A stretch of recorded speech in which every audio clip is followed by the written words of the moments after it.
I've never seen something so beautiful in my life. Pokemon 2019 stands a chance.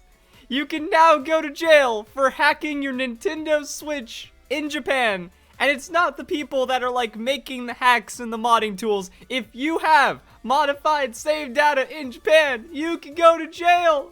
Oh, it's so beautiful. Let's read the details. If you're living in Japan and modifying save data on Nintendo Switch, you'd probably want to stop whatever you're doing right now. Japanese lawmakers have recently passed an amendment to the Unfair Competition Prevention Law. The amendment, in layman's terms, has made the modification of video game save data illegal in Japan. Yes!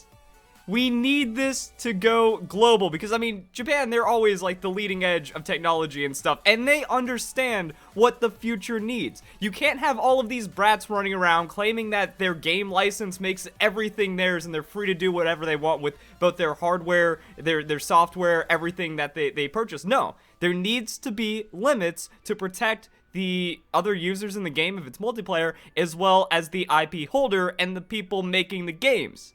This is beautiful. The law not only protects entities which are not only affects entities which are offering a service to modify save data, but also affects individuals who hack their own save data. Done. GG. Offering services to modify video game systems, including Nintendo Switch, has been made illegal. So offering service, you know those Craigslist posts like, hey, I'll unlock your 3DS or Nintendo Switch or whatever? Gone. Illegal. Also affected are cheating programs and save data modification tools that are currently being offered by Cybergadget in Japan. I love it. So that means power saves become illegal. Like you can't do anything to modify or change the game or you go to jail. I love it. That's incredible. This means modifying save data of popular video games such as Splatoon 2, Pokemon Let's Go Pikachu, Eevee, and Super Smash Bros. Could put you in jail. I mean, people are already doing like randomizers and stuff. Go to jail. Get out of here. I don't want to ever see your face again. Even though I won't be seeing your face for up to 5 years. Found guilty, the offender may have to pay damages to the companies which produce the software. Please. And may have to serve a prison sentence of no more than 5 years, pay a fine of no more than $45,000 or both.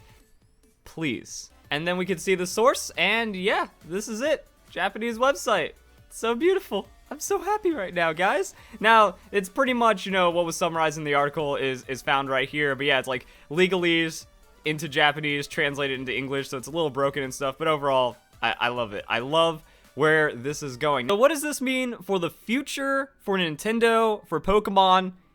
It's going to be interesting because unfortunately this is only in Japan right now. But like I said, I think Japan can set the precedent right now, and then we can get other laws to be passed elsewhere in the world. And then also like Nintendo, you know, Nintendo, they're based in Japan, so because of that, they're going to want to spread this out. They're going to want to take this legal momentum and then keep the pressure elsewhere, because you don't find the most amount of hacking in Japan alone. You know, it happens everywhere. And with the amount of piracy that happened with Super Smash Bros., with the amount of piracy that happened with Pokemon Let's Go, Sun and Moon, all these hit Nintendo titles, and all of the illegal stuff that's happening with the Nintendo Switch, you know, to the point where they were forced to change the manufacturing of Nintendo Switch because the NVIDIA Tegra chip had that security vulnerability that people have used, which they've also found a way of like patching out, but then it got patched and stuff. The hacker cat and mouse is insane. You can end that by just putting people in jail, and that's what needs to happen. So this reminds me of something that happened with the VGC 2017 Worlds qualifiers being banned.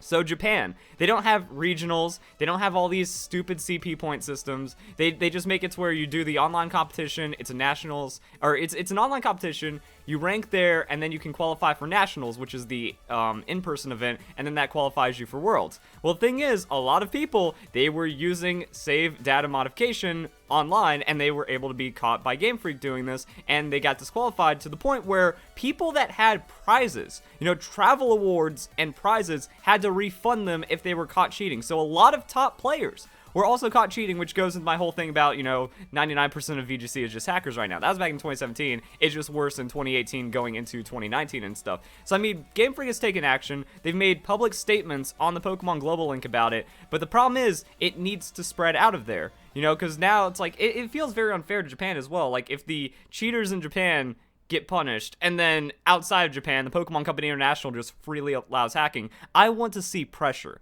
I think now is the time. This is when we need to strike for legitimacy in Pokemon. The Pokemon Company needs to, especially like 2019, dude. When you have an all legendary format like this going into these laws and stuff, there's going to be so much unbelievable amounts of hacking, and that's going to get exposed. So as that happens, I think it all just needs to get shut down. Like, this is the end of it. This is going to be the end. Now, there's also a lot of problems that were going on in general when it came to hacking for the 3DS. You know, Pokemon X and Y, that eventually got broken. Omega Green Alpha Sapphire, data mined in the demo. The demo was hacked. Same for Pokemon Sun and Moon. The demo got hacked. Ultra Sun, Ultra Moon, everything was already there. And the thing is, Pokemon Let's Go Pikachu and Eevee used a modified Pokemon Sun and Moon engine for the Nintendo Switch, and even Pokemon Quest had the same encryption as Pokemon Sun and Moon and Pokemon Ultra Sun and Ultra Moon. So I mean, that's Game Freak's fault for not like going hard on the security, but I think that this means like there's going to be a big shift. You know, the vulnerabilities of 3DS were just way too much, even kind of carried into Nintendo Switch as Game Freak was using older engines and just kind of modifying stuff. But since everything for 2019 is going to be fresh, hopefully we can just see like the 1-2 punch. You know, much harder encryption, you know, not hacking being made available the day one of the early copies gets in the hands of one of the hackers and the files get dumped and stuff. And also dumping the files would be illegal. Distributing it would be putting you in jail, and then modifying it and all this other stuff. That is what's needed. You know, just having the Switch that is capable of this, you need to be locked up for that. That should not be allowed under any circumstance. So I'm very happy to see that. And I really do think that this is going to be like the big change. It's kind of like Game Freak, they gave up on Gen 7. Because when you think about it, I remember the announcement of the 2019 Pokemon game, that was back in 2017 at E3, that the game had already begun development. It's probably already been in development for a pretty long time at that point. So with all of that, you know, a lot of the resources, especially because we already know through interviews that it was confirmed that Pokemon Ultra Sun, Ultra Moon used younger Game Freak staff to kind of like train them in Pokemon development as they would go into, you know, Pokemon Switch and future Pokemon games and stuff. So because of that, it's like, all right, the 2019 game, that's where a lot of the development is gone, and maybe that's why they didn't try to change Pokemon Sun and Moon. The 3DS is on its way out. 3DS is way too old, way too outdated. Pokemon Let's Go Pikachu and Eevee, because Pokemon Go, that's a 2016 game, and then it blew up, and then Game Freak decided to try to make a main series Pokemon game for the Pokemon Go fans and the older Pokemon fans that are returning to Pokemon for the first time in years. So with all that, you know, yeah, like Pokemon Let's Go Pikachu and Eevee, they didn't make it completely from the ground up. Like all the assets and the models and stuff for like the cities and Kantos, yeah, that had to, and the new characters, yeah, that had to be new. But the engine is roughly the same and slightly modified to work on Nintendo Switch. Much like Breath of the Wild can work on the Wii U and the Nintendo Switch. So with that, it's like, all right, those vulnerabilities are still going to be in there. But now I can't wait to see what happens in the future as we move forward with this. Like, I just really hope that it gets better on every front, including VGC. Also, like, if you go online and you're not a novice enough at hacking or modifying your save files, that you get caught by the Nintendo Online, and then you get your, like, Nintendo Switch bricked offline, and then cops show up at your door to take you away, or at least to charge you with a fine of tens of thousands of dollars, like that kid that, you know, illegally pirated a lot of music, and then Apple went after them. I want to see that. I want to see, like, imagine VGC. God, it'd be beautiful if at VGC, like, you know, you're going through Hack Check and then you found out to have modified your save and then you just get taken away. That's exactly what needs to happen. You know, people need to learn that this isn't theirs. It's a license. They have to follow the terms of use of the license, or else, you know, they're just going to make it bad. And then now we might actually have a chance. Because Pokemon Sun and Moon only did bad because of all the hacking. It made it to where there was no reason to, you know, put time into the post game, to actually put the effort into everything being legit, when it was one of the most accessibly hacked games in all of Pokemon. And then all the legitimate players left, all the hackers, they burned out all the content, and then Pokemon Sun and Moon died. So again, like, that kind of goes potentially into the unfair competition aspects of it, that the hacking ruins the life cycle of the game, which is bad for the creators of the game and stuff like that.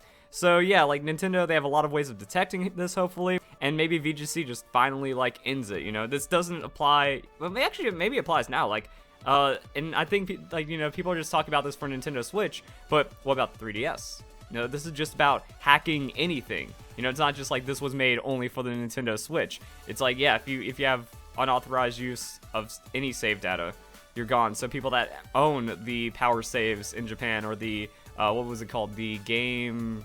I've heard it's Cyber Gadget. Yeah, I've heard Cyber Gadget a lot. Cyber Gadget in Pokemon Omega Green Alpha Sapphire and Pokemon X and Y was having people just, like, have 6 teams of already pre-Mega Evolved Pokemon just showing up. It was injecting bad eggs into people's games and also like corrupting other people's save data from across the internet, like from across the Wi-Fi battles on BattleSpot. So I mean, there's a lot of nastiness that can go down with this as well.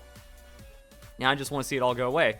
So yeah, hopefully it's going to be harder to hack. It's going to be made illegal to hack. I don't know if the laws are going to be able to push that hard into, you know, being illegal for 2019, but hopefully like everything comes together and we have legitimate Pokemon, and then we can all enjoy Pokemon again. So hope you guys enjoy the video. Hope you all have a nice day. Thank you very much for watching.